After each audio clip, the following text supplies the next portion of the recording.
Dalam syurga ada banyak mata air. Antara mata air yang terbesar ataupun sungai-sungai yang besar dalam syurga adalah sungai-sungai yang mengalir, dan ia adalah sungai susu. Sungai-sungai besar daripada syurga yang mengalir, ia adalah sungai arak. Antara sungai-sungai terbesar dalam syurga yang mengalir, ia adalah sungai madu.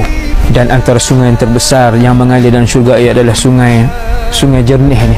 Di mana saja kita berjalan, kita akan jumpa mata air yang banyak dan kita boleh minum tanpa hak siapa-siapa. Sungai-sungai yang ada dalam syurga ni, dan kata Ibn Abbas, arak dalam syurga tidak memabukkan. Sungai-sungai arak dalam syurga ianya lazat tetapi tidak menghilangkan akal, tidak membuatkan seseorang itu muntah, dan arak dalam syurga tidak membuatkan seseorang itu rasa untuk buang air kecil. Sebab ahli syurga tidak buang air besar dan tidak buang air kecil. Semua makan dan minum yang mereka makan, yang mereka minum, kesemuanya keluar melalui peluh, liang-liang peluh di tubuh mereka dengan bau-bauan yang wangi. Jadi Allah SWT juga sebut bahawa ada air yang wangi dalam syurga, iaitu air kafur. Kita tak tahulah, Tuhan nak sebut, nak bagi tahu kata wangi, maka Allah Ta'ala sebut kafur. A'udzubillahi minasyaitanirrajim. Innal abrara yashrabuna min ka'sin kana mizajuha kafura. Kafur ini air yang wangi, kata sebahagian ulama tafsir, dan ia disediakan untuk abrar, iaitu orang-orang yang baik. Dan begitu juga ada tasnim. Tasnim ni disebut dalam Quran mata air juga, disediakan oleh Allah untuk al-muqarrabun. Maka dalam doa, tuan-tuan, bila kita berdoa tadah tangan kepada Allah, ya Allah, jadikanlah kami di kalangan al-muqarrabun, muqarrabin. Wahai Allah, jadikanlah kami di kalangan as-salihin.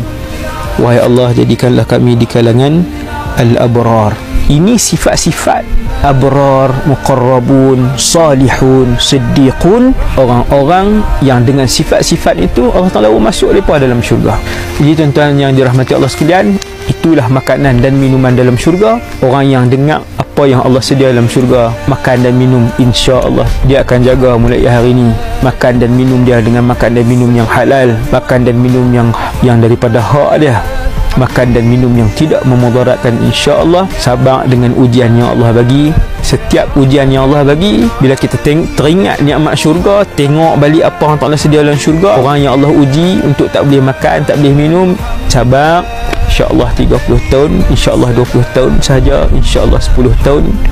Memang nak bercakap suruh sabar mudah, memang susah untuk menghadap ujian tersebut. Sama-samalah kita mengambil kekuatan daripada ayat Quran ni untuk kita hadap ujian yang Allah bagi, supaya kita tenang, dan nanti insyaAllah kita dapat nikmat makan dan minum yang kekal, nikmat tidak lapar dan tidak dahaga, sebaik saja menjejakkan kaki kita ke dalam syurga. Dalam syurga ada banyak mata air. Antara mata air yang terbesar ataupun sungai-sungai yang besar dalam syurga adalah sungai-sungai yang mengalir, dan ia adalah sungai susu. Sungai-sungai besar daripada syurga yang mengalir, ia adalah sungai arak. Antara sungai-sungai terbesar dalam syurga yang mengalir, ia adalah sungai madu. Dan antara sungai yang terbesar yang mengalir dalam syurga, ia adalah sungai jernih ni.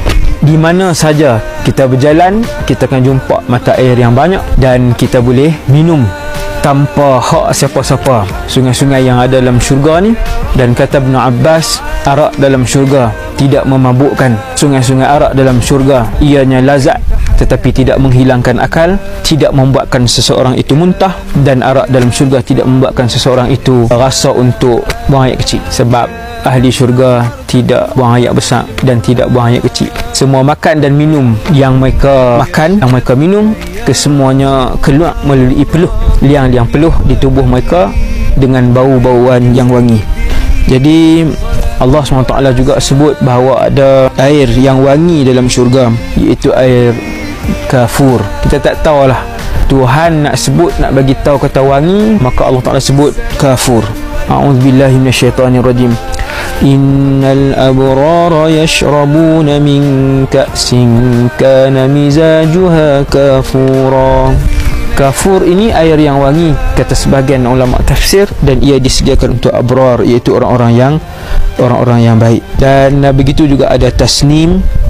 Tasnim ni disebut dalam Quran mata air juga, disediakan oleh Allah untuk al-muqarrabun. Maka dalam doa tuan-tuan, bila kita berdoa tadah tangan kepada Allah, ya Allah jadikanlah kami di kalangan al-muqarrabun, muqarrabin. Wahai Allah jadikanlah kami di kalangan as-salihin. Wahai Allah jadikanlah kami di kalangan al-abrar. Ini sifat-sifat abrar, muqarrabun, salihun, siddiqun, orang-orang yang dengan sifat-sifat itu Allah Ta'ala masuk mereka dalam syurga. Jadi tuan-tuan yang dirahmati Allah sekalian, itulah makanan dan minuman dalam syurga. Orang yang dengar apa yang Allah sedia dalam syurga, makan dan minum, insya-Allah dia akan jaga mulai hari ini makan dan minum dia dengan makan dan minum yang halal, makan dan minum yang daripada hak dia, makan dan minum yang tidak memudaratkan, insya-Allah. Sabar dengan ujian yang Allah bagi. Setiap ujian yang Allah bagi, bila kita teringat nikmat syurga, tengok balik apa yang Allah sedia dalam syurga, orang yang Allah uji untuk tak boleh makan, tak boleh minum, sabar. InsyaAllah 30 tahun, InsyaAllah 20 tahun sahaja, InsyaAllah 10 tahun. Memang nak bercakap suruh sabar mudah, memang susah untuk menghadap ujian tersebut. Sama-sama lah kita mengambil kekuatan daripada ayat Quran ni untuk kita hadap ujian yang Allah bagi, supaya kita tenang dan nanti insya-Allah kita dapat nikmat makan dan minum yang kekal, nikmat tidak lapar dan tidak dahaga, sebaik saja menjejakkan kaki kita ke dalam syurga.